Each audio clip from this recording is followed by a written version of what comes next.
Good morning, friends of the channel. Hello. We've gone a bit mad. We've changed our aprons. For a good cause. A very good cause, and it will be for this cause, or rather, in this tutorial and in another 6 as well. We're starting a wonderful collaboration that you'll also see on TV. On which channel, Emma? On the SETI channel. Times aren't known yet, but they'll be shared at the last minute. We'll post the right times across our social media with perfect streaming quality. When, how, where, and why. But what matters is that you get the name of this beautiful new program in your head, which is QUELLA GIUSTA, la Casa che Cercavi. In this wonderful TV series, we will talk about new homes, new for the people who have just bought them, and how they can be changed. Not only with a beautiful renovation, but also with a restyling.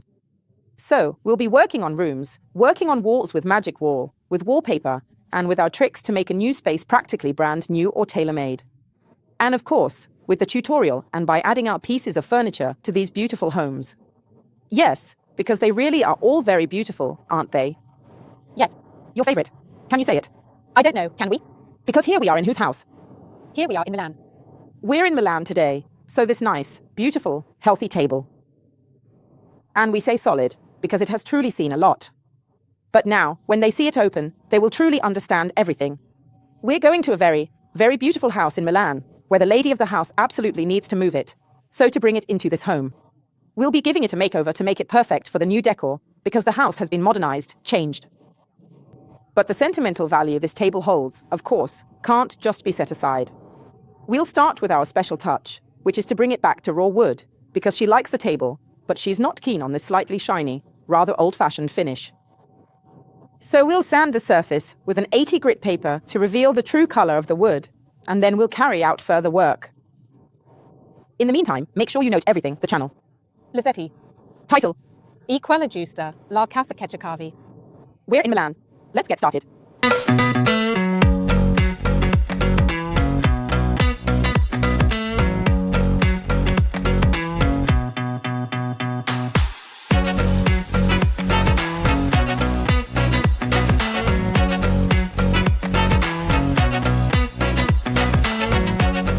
As always, you know I use my sander. This is the Orbital 1, and I connect it to my vacuum.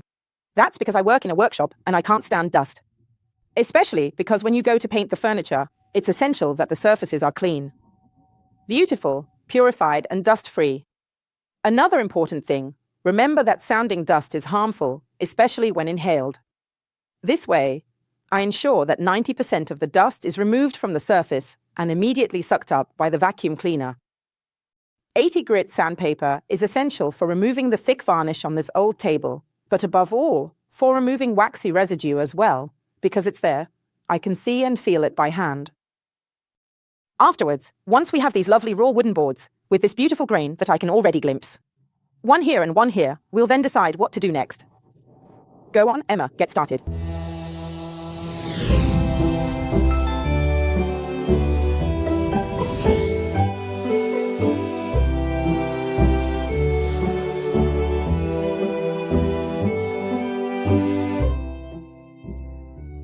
First step done. Obviously, having used an 80 grit, I can't leave this kind of finish on the table because it would be velvety to the touch, but not quite enough. Smooth, just as I want it. So I take a 220 grit paper and carry on smoothing the surface.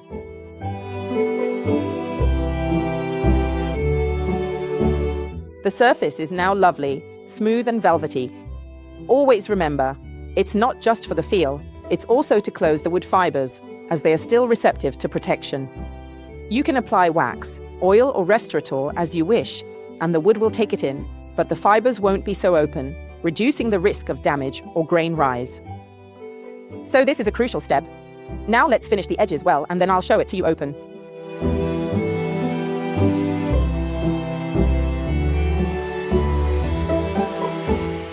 I use a very wrung-out microfiber cloth to remove the last remaining dust, which is definitely minimal.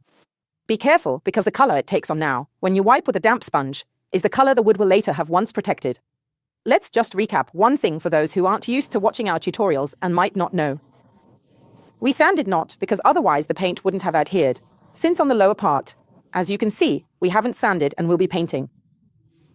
We only sanded the top surface to remove the unsightly marks left by time. There really were a few too many. The cuts and solid cracks in our walnut table remain, but for now we'll protect it and then leave it as it is. That's the main reason we won't have this finish anymore.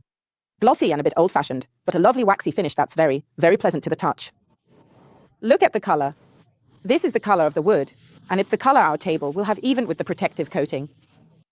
Be careful, as sometimes you sand it down then tell me I want a different wood tone because it didn't look like this before, reddish. I want it how it was before protection. No, guys, this is the color because it's not protected, it's unsealed and unhydrated. The moment you hydrate the wood, this is the finish you get. So be aware that if you want a lighter wood, you'll have to bleach it in many other ways. And of course, you can find the methods on the YouTube channel with loads of other tutorials. Now I'll get rid of all the dust and show you it open. Emma, will you help me? Yes. Shall we show you how it opens? Yes. This is no ordinary table, it becomes huge. Let's pull it over. Here there is plenty of room to hide stuff. And here we are. It doesn't open like a classic folding table, but remains that way, completely open halfway. So, it's also perfect for houses that are a little narrower, but where there is room to expand. Well, let's say it fits 1, 2, 3, 4, 5, 10, but even 12 people, squeezed a little. Of course, you can fit. So, a really big table for inviting friends over and having a nice dinner, a good polenta. I'm hungry. Let's remember I'm on a diet. Now, as you can see, this tabletop is damaged anyway because, obviously, over the years they've used it a bit roughly, just as it is. And there are lots of wine stains and other things. So let's sand the inside part too. Starting with 80 grit, I'll then finish with the 220.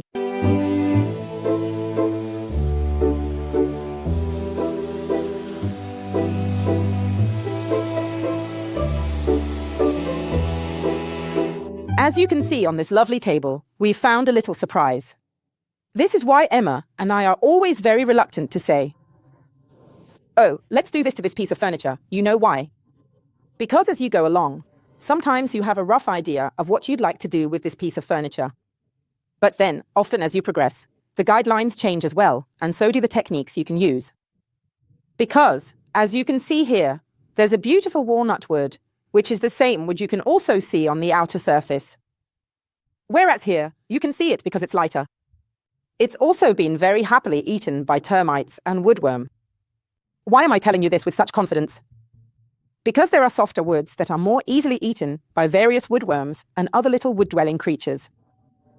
Whereas harder, more seasoned woods are less, let's say, less attractive to certain insects.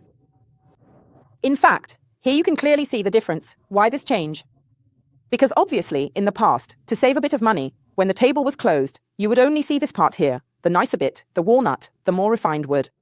Whereas this part was only visible when you opened it up to knead dough, make pasta, do various things, or if people put a nice tablecloth over it.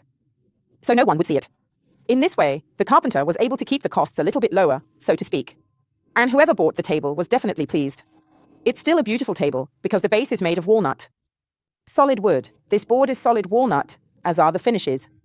But these 3 planks were absolutely made with different materials to save money. It's going into a lovely flat in Milan, where the rest of the furnishings are truly high quality and stylish, so it needs to fit in well. It mustn't lose its character, it mustn't lose its modest appearance, but it definitely needs to be in keeping with the rest of the makeover. So now Emma and I are going to make the 2 panels match. Will they absorb differently? Yes, because this wood is harder, denser, more rigid. So it will absorb differently compared to this one, which is a softer wood. So what you can do is start from this side of the wood. Do 2 washes on this side and just 1 on this side. That way, we'll try to match them. It might not turn out perfectly, but that doesn't really matter. What we want is to have a fairly even base for the next stage of work. I'm mixing a small amount of Castellamonte and a drop of Corteccia in this cup because I really want to achieve a lovely woody color, beautifully flat and matte in finish, with a proper lived-in look, and to successfully replicate the appearance of a soft and realistic wood tone. So, 1 and 2. I'm just adding a spoonful. Emma, what do you think? It's pretty much done here anyway. Now I'll stir and you'll tell me when to stop. You know that the wash can be diluted up to 100% with water. A color wash is color that's very, very, very diluted. At 50%, 100%, 150%. It provides a very runny texture, but one that's absorbed by the wood and really helps you wash and tint the wood to the color you like. Paradoxically, it can even be done with a blue-green color. We're obviously using this shade to get as close as possible to a fairly natural wood color. To create this technique, it's important to use stubby brushes. Don't use the brush for protective coatings or the oval one. Instead, use a brush like the Black King, which holds a lot of paint. It'll give you a spectacular wash effect. I start from the center and watch what I do. I begin to apply the color I'm using. I see and study how the wood absorbs the color, also because it won't simply stay this shade. But we'll give it a makeover a second time, because we're going to add some decorations to it. What you need to understand is that this isn't about covering the wood. When you stain wood with a color wash, you never actually cover it. You're giving it a beautifully colored grain that helps to bring out the wood. If you like it, you stop. If you don't like it, take a damp cloth, wipe it over, and lighten it up. Yes, because when you use a damp cloth, what has been absorbed stays there. Whereas anything that hasn't yet been absorbed is lightened by the damp cloth. But if you really like it and want to see what it looks like as it starts to dry, do this. A dry cloth, wipe it over and you'll see this result. A piece of wood that, as it absorbs, gradually reveals its beautiful knot. It doesn't cover the knot, quite the opposite. It actually becomes really beautiful. So, I've started with the first stain and I'm continuing over this whole section of wood. Obviously, then I do a second coat once it's dry and I go over both sides because I need to have the same shade. So this one, which was very light, has already taken on a tone. Afterwards, we'll do a second coat that gives a uniform shade to both planks. Please remember, every time you take up some color, you need to stir it well, dilute it properly, stir and mix thoroughly. Because it separates a lot, as it's very diluted. And I carry on. I try to blend my sections of color together. Avoid too much overlapping, please. Don't overlap too much, otherwise here. With overlapping, you'll end up with 2 coats of color, and that will be too much. So be careful.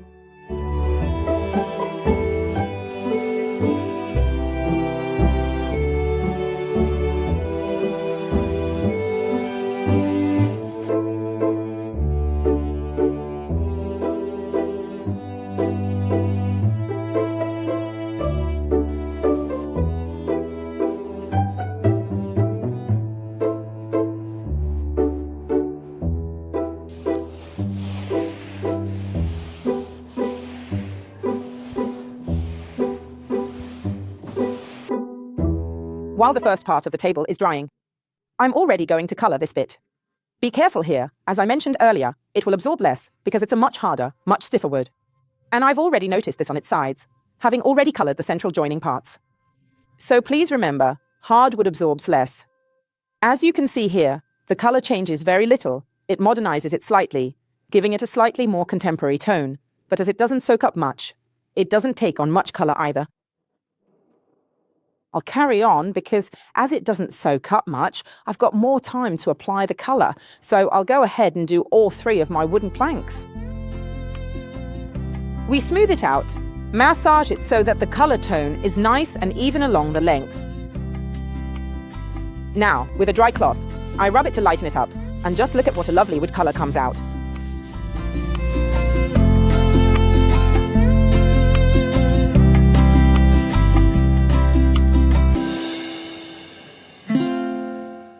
As you can see, they are perfect, identical. Obviously, over here we've already done the second wash, without showing you so as not to bore you. But as I've shown you, if magic paint, which is covering, is used properly, even when diluted, with care and common sense, you get fantastic results. So, a single board, it looks like the same color board, it looks like the same wooden board, so it doesn't even look like different types of wood, it's ready for decoration. Obviously, when we come to protect it, we'll then decide whether to use a protective coating, matte, satin, or wax, we'll decide ourselves. Depending then on the wear this table will undergo, the grain of the wood might become visible again. Why? Because it's not hidden, it's simply not yet protected and vivid in depth. So, many parts of this table will be highlighted again quite a lot, with the protective coating that will be applied at the end of the day. Now, a very, very lovely decorative step that we've never shown you before. So, how are we going to decorate this beautiful table? In a way that's simple yet also quite unique. Obviously, we're not so mad as to have decided and done everything straight away directly on the table. We've done a few tests on a separate piece of cardboard, which is what I recommend you do as well. If you've got a great idea in mind, perfect. Using a stencil with multiple colors is ideal. Avoid starting on the furniture directly, as you might smudge it or change your mind when it's too late. Instead, try one of these two options, like I am doing today with Emma. And try everything out on a piece of cardboard, or on an opened-up cardboard box where you can have fun testing things out. Or you can also protect the surface with a protective coating, like a matte or satin one. And then you can do this technique that I'm about to teach you. If you apply the protective coating first, be aware that it will absorb less, and by absorbing less, it might turn out less precise. And it could smudge a little more, because the absorbent would help you to be more precise with this technique. Now, I absolutely need you to understand how you can reposition the sheets, because you're the modern one. I'm a bit vintage at heart. So for this restyling with a slightly modern theme, I always really need Emma. What shall we do? We've put in a bit of clear sand, our pure ivory that doesn't have a yellowish shade. Remember, I always remind you of this. It covers really well. It's a pure, beautiful ivory, perfect for both classic and modern homes. And it doesn't go yellow. I put it in the tray with, let's say, 100 milliliters of paint and 2 tablespoons of water. More or less, just a little. I make sure to get the excess off this roller properly, because obviously I don't want to waste any paint, so I get rid of the excess. We picked these leaves, which are leaves we have in the garden. We really like them. This shape might come to mind for me. I know you said not to say it, or you'll ask, why mention the leaf if I get it wrong? But I might recall. Red maple. As there is some red. Anyway, if anyone knows the name of this leaf the gardener gave me, I've forgotten it. Do write the name in the comments. We'd love that, especially as it's not just red, it's multicolored. What shall we do with it? We're going to make an imprint on the surface, and it'll always be different, of course, because by using different leaves and pressing them, it can never come out the same. So, our clear sand, short pile roller, which helps to get right into the little leaves. We'll sit here and carefully paint in the leaf parts, and a bit of the twig as well. That way, we'll make a little twig, because I always like to see where the leaf begins. After you have successfully completed this part of the work, you carefully position the leaves right on top of the surface. A piece of paper is a must. Why is that? Otherwise, with the roller, we'd make a mess. So, we place it down, and with a clean roller, not the one we've already used, but a clean one, we press it down firmly. It's better to use real plants for this. Why is that? Because if we use artificial plants, they're usually too stiff, and it doesn't turn out as well. We remove the paper, which in the meantime will definitely have absorbed, and lift the leaf off. There we go.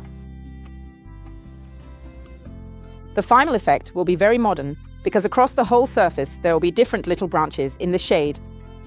So it's a very, let's say, optical style, because there's just white on the shade and that's it. So the final effect will be lovely, distinctive, very natural, but also very modern. I usually like to combine several leaves and make little bushes, which is why I'm now taking another twig and mixing it with this new little bunch. Like this, I press down.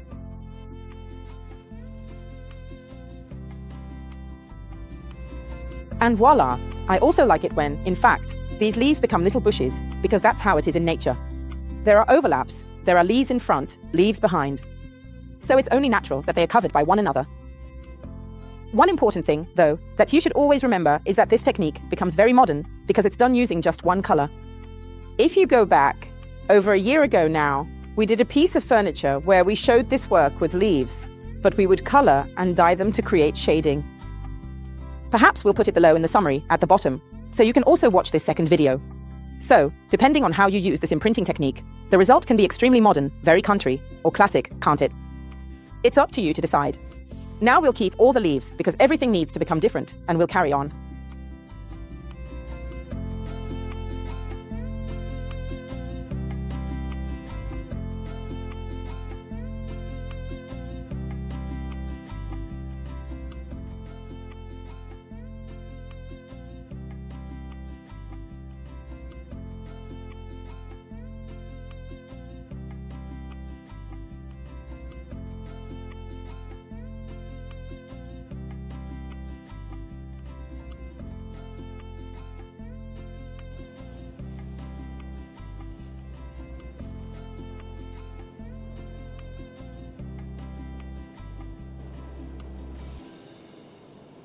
What a sight, an incredible sight.